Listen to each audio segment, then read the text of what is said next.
The date is June 22, 1941. At 3:15 a.m., the silence of the Eastern European frontier was shattered by the roar of artillery and the scream of Stuka dive bombers. 3 million Axis soldiers, the largest invasion force ever assembled in the history of human warfare, surged across the Soviet border in Operation Barbarossa. Spearheading this titanic assault were over 3,000 panzers, the iron fist of the Third Reich.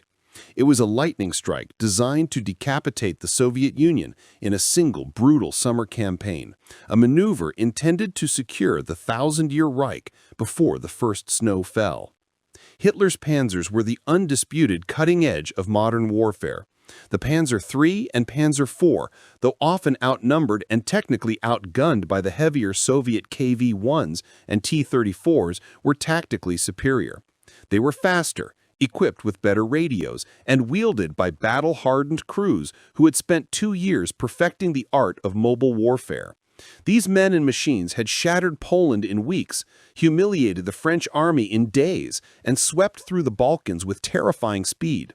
To the German High Command, and indeed to the terrified world watching from afar, the Panzerwaffe appeared invincible, an unstoppable force fueled by a potent cocktail of blitzkrieg ideology, tactical genius, and raw petroleum. The initial advances were nothing short of astonishing. In the first week alone, German forces tore through the Soviet defenses, creating massive encirclements at Bialystok and Minsk. They captured hundreds of thousands of prisoners and destroyed thousands of Soviet tanks on the ground and on rail cars. General Heinz Guderian's Panzer Group II, spearheading Army Group Center, was pushing 50 miles a day, a pace of advance that was unheard of in military history. The dusty roads of Ukraine and Belarus were choked with the wreckage of the Red Army and the seemingly endless columns of field gray pushing east. The world watched in awe and terror, convinced that Moscow would fall within the month. But beneath the triumph, beneath the newsreel footage of cheering German soldiers and burning Soviet cities, a hidden weakness was already beginning to manifest. It was a weakness meticulously documented by terrifyingly efficient German logistics officers, whose reports were often ignored by the high command. It was a weakness that had nothing to do with the courage of the enemy or the caliber of their guns. It was a weakness that ultimately would stall the blitzkrieg, halt the panzer divisions in their tracks, and condemn Hitler's grand ambition to die on the frozen plains of Russia. Oil. To understand the fatal flaw in Hitler's invincible tanks, one must look away from the battlefield and into the ledger books of the German economy of 1941. Germany was a titan of industry, a master of chemistry and engineering, but it was geologically impoverished. Germany possessed virtually no natural oil fields. It had plenty of coal, plenty of iron, but no petroleum. This was a critical existential vulnerability that had haunted German strategists since the blockade days of World War I. They knew that a modern war was an engine war, and engines needed blood. In 1941, the German war machine consumed approximately 1.5 million metric tons of oil per month. The domestic production was a triumph of chemical engineering, specifically the Burgess process, which synthesized liquid fuel from coal at massive industrial plants like Luna. But this process was labor-intensive, expensive, and slow. It produced only a fraction of the demand, around 300,000 tons a month. The rest, the vast majority, had to be imported. Before the invasion of the Soviet Union, Germany had relied heavily on imports from Romania's Ploiești oil fields and, in a twist of supreme irony, on vast oil shipments from the Soviet Union itself under the economic terms of the Molotov-Ribbentrop Pact. Stalin had been fueling the very tanks that were now rolling toward his borders. But Ploiești alone could not sustain a long war on two fronts. It supplied just 60% of Germany's oil needs, and its output was declining. Hitler knew this. His strategists knew this. The entire grand strategy of Operation Barbarossa was, at its core, not an ideological crusade against Bolshevism, but a desperate, violent gamble for oil. The primary objectives, beyond the destruction of the Red Army, were the rich agricultural lands of Ukraine to feed the Reich, and more critically, the vast Caucasus oil fields of Baku. At that time, Baku was one of the largest oil reserves in the world. Hitler's plan was not simply to conquer territory, it was to seize the gas station that would fuel his war against Britain and America. General Georg Thomas, the pragmatic head of the German War Economy and Armaments Office, had warned Hitler explicitly. He produced reports showing that the Wehrmacht had only enough fuel reserves for a 2-month campaign in the east. He calculated the burn rates, the distances, and the stockpile, and the math was undeniable. Any campaign lasting longer than the autumn of 1941 would result in a fuel crisis. Hitler dismissed these warnings as the pessimism of old men who didn't understand the revolutionary power of the National Socialist will. He believed the Soviet Union was a rotten structure that would collapse after one solid kick. He believed the war would be over in weeks, long before the gas gauges hit empty. The logistical nightmare began almost immediately, masked by the dust of victory. The initial rapid advances of the panzers covered vast distances, stretching the supply lines like a rubber band until it began to fray. The German supply system was a strange hybrid of the 20th and 19th centuries. While the spearhead was armored and motorized, the logistical tail relied heavily on horse-drawn wagons. For every 10 trucks in the Wehrmacht, there were 7 horses. The German army invaded Russia with over 600,000 horses. This antiquated system, which had been effective in the dense, paved road networks of France and Belgium, broke down catastrophically on the primitive infrastructure of the Soviet Union. Russia did not have roads in the Western sense. They had dirt tracks. When thousands of vehicles and horses marched over them, they turned into rivers of choking dust that destroyed engines. Air filters on the panzers, designed for the paved roads of Europe, clogged within hours. Engines overheated and seized, increasing fuel consumption as vehicles worked harder to move through the soft earth. Furthermore, the railway system, the arteries of any modern army, was incompatible. The German standard gauge railway system was 1,435 millimeters wide. The Soviet gauge was 1,524 millimeters. This meant that German trains could not run on Soviet tracks. Every mile of captured railway line had to be physically rebuilt, track by track, spike by spike, to narrow the gauge. It was a monumental task that consumed thousands of men from the Eisenbahntruppen, railway troops, and precious time. Even when a line was converted, the rolling stock was insufficient, and the partisans were already beginning to blow up the bridges behind the advancing armies. As the panzers pushed deeper into the vastness of the steppe, the distances between the front lines and their fuel depots grew exponentially. A single panzer division, fully engaged in combat, required up to 200 tons of fuel per day. This fuel had to be transported hundreds of miles from the railheads to the front, often by truck convoys that themselves consumed vast quantities of gasoline. It was a vicious logistical circle, a serpent eating its own tail. By August 1941, the German 3rd Panzer Group was operating 400 miles from its nearest major railhead. The logistics officers calculated a terrifying ratio, the tyranny of distance. They found that for every gallon of fuel delivered to the front line, the delivery trucks consumed 3 gallons to get it there and return. The operational efficiency was collapsing. The trucks were burning the very cargo they were supposed to deliver. The crews began to understand the reality before the generals did. They were winning tactical battles, knocking out T-34s and encircling armies, but they were losing the war of logistics. Reports from the front lines in July and August detailed the growing desperation. Division commanders were ordered to conserve fuel strictly. Tanks were told to move at slower speeds to save gas. Engines were turned off immediately at halts. Entire offensives were paused for days, waiting for a fuel convoy to navigate the cratered roads. Generals like Heinz Guderian, the architect of the Blitzkrieg, grew increasingly frustrated. He would scream into his radio, demanding the fuel to exploit a breakthrough, only to be told the trucks were stuck 100 miles back. His tanks would break through the Soviet lines, seeing open country ahead, only to be forced to halt while the fuel caught up. This pause, this operational stutter, was fatal. It allowed the battered Soviet forces to retreat, regroup, reform their defenses, and bring up fresh reserves from Siberia. The very essence of blitzkrieg, relentless speed and continuous momentum to induce psychological paralysis, was being strangled by a lack of petrol. Then came the mud.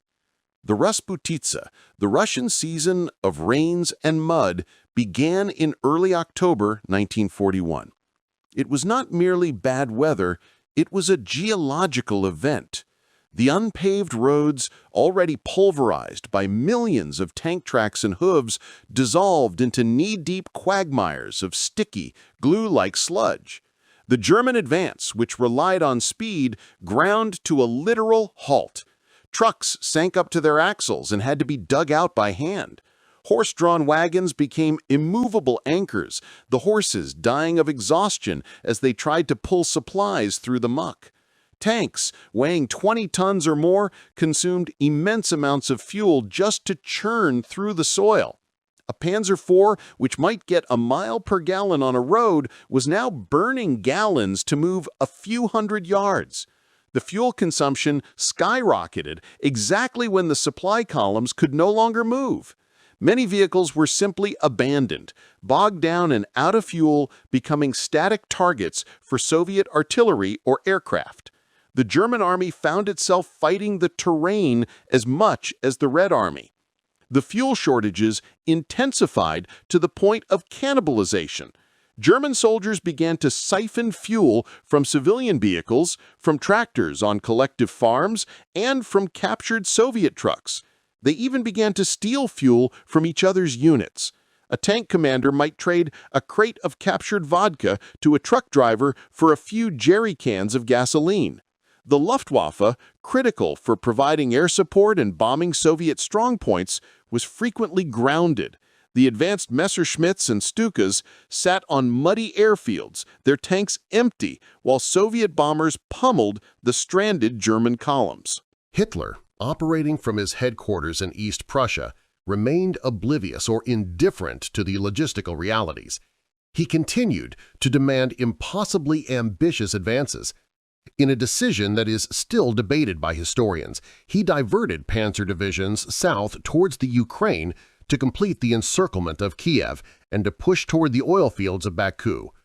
While this resulted in a massive tactical victory and the capture of 600,000 Soviet prisoners, it pulled the armor away from the direct thrust towards Moscow and further fragmented the already strained supply lines.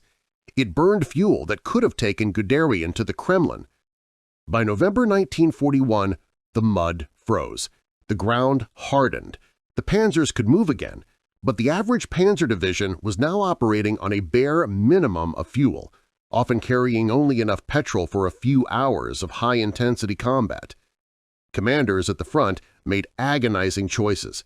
Do we refuel the tanks to fight or the trucks that bring up the ammunition and the winter clothing? Do we fuel the forward reconnaissance elements or the rear elements that protect the supply lines from partisan attacks? Then the temperature plummeted. The Russian winter arrived with a vengeance that the Germans were wholly unprepared for. Temperatures dropped to -30, then -40 degrees Celsius. This was not just a challenge for the men, it was a chemical disaster for the machines. The German synthetic fuel and lubricants had not been formulated for Arctic conditions. Diesel fuel began to turn into a jelly-like waxy substance in the tank's fuel lines, clogging the filters and starving the engines. The synthetic gasoline didn't vaporize properly in the cold carburetors, making engines impossible to start. Lubricating oils turned thick as molasses. Trying to turn over an engine with solidified oil could snap the crankshaft. The German army faced a complete mechanical breakdown. Desperate crews lit fires under the bellies of their tanks to thaw the oil pans, a dangerous practice that resulted in more than a few vehicles burning to the ground. They mixed gasoline with the oil to thin it out, but the fuel that was so desperately needed for heating, for cooking frozen rations, and for simply keeping the engines idling to prevent them from freezing solid was nowhere to be found. The supply trucks were stuck in snowdrifts miles to the rear. The locomotives were freezing on the tracks, their water pipes bursting. The logistics officers, the old men who had been dismissed by Hitler in June, watched their dire predictions become a horrifying reality. The German army was a frozen dragon. The outcome of the Battle of Moscow in December 1941 was a direct consequence of this fuel crisis. The German panzers, some within sight of the spires of the Kremlin, ground to a halt. They were not stopped by a wall of Soviet steel, but by empty fuel tanks. They were stretched to their absolute breaking point, starving for petrol and freezing in the Russian wind. The subsequent Soviet counteroffensive, launched by General Zhukov with fresh, well-supplied reserves and winter-equipped Siberian troops, caught the exhausted and immobile German forces completely by surprise. Tanks that couldn't move became static pillboxes, easily outflanked and destroyed by Soviet ski troops and T-34s specially designed for the winter. Thousands of pieces of German equipment, including hundreds of precious panzers and thousands of trucks, were abandoned on the outskirts of Moscow. They were left not because they were destroyed by enemy fire, but because there was no fuel to retreat with them, no oil to run them, and no way to tow them. The dream of a quick victory was shattered. The Blitzkrieg had stalled, and with it, Hitler's belief in the invincibility of his tanks. The failure at Moscow was the first turning point, but the obsession with oil would dictate the rest of the war. The search for oil became an even more desperate, blinding obsession for Hitler. The 1942 summer offensive, Operation Case Blue, was aimed almost entirely at the Caucasus. Hitler stripped the Moscow front of armor and sent his armies south towards the Volga and the mountains. He told his generals, "If I do not get the oil of Maikop and Grozny, then I must end this war." The German Sixth Army was sent to conquer Stalingrad, a city named after the Soviet leader, not primarily for its strategic value as a city, but to cut the Volga River traffic and protect the flank of the main drive towards the oil. The 1st Panzer Army under General von Kleist actually reached the foothills of the Caucasus. They captured the Maikop oil fields, only to find that the retreating Soviets had thoroughly destroyed the wells and refineries, pouring concrete down the shafts. Von Kleist's tanks actually ran out of fuel in the mountains. They had to resort to using camels to bring up fuel cans. They were tantalizingly close to the vast reserves of Baku, but the logistical tether snapped. They simply could not truck enough fuel across the vast Russian steppe to keep the tanks moving. Meanwhile, at Stalingrad, the Sixth Army was surrounded and annihilated. It was a defeat caused not by a lack of courage, but by a strategic overreach driven by the thirst for oil. The Luftwaffe attempted at airlift to supply the trapped army, but they lacked the fuel and the aircraft to deliver even a fraction of the necessary tonnage. By 1944, the situation had devolved from desperate to terminal. The relentless Allied strategic bombing campaign, specifically targeting the synthetic fuel plants like Luna and the Romanian oil fields at Ploesti, had crippled Germany's already precarious fuel supply. General Karl Spaatz of the U.S. Air Forces made oil the priority target. German tanks and aircraft sat idle in assembly areas, waiting for fuel that never arrived. The most advanced German tanks of the war, the fearsome Tiger II and the Panther, were often abandoned by their crews in perfect working order. They were not destroyed by Shermans or T-34s. They were destroyed by their own crews with demolition charges because the gauges read empty. In the final great gamble of the war, the Ardennes Offensive, or the Battle of the Bulge in December 1944, the German plan relied explicitly on capturing Allied fuel dumps.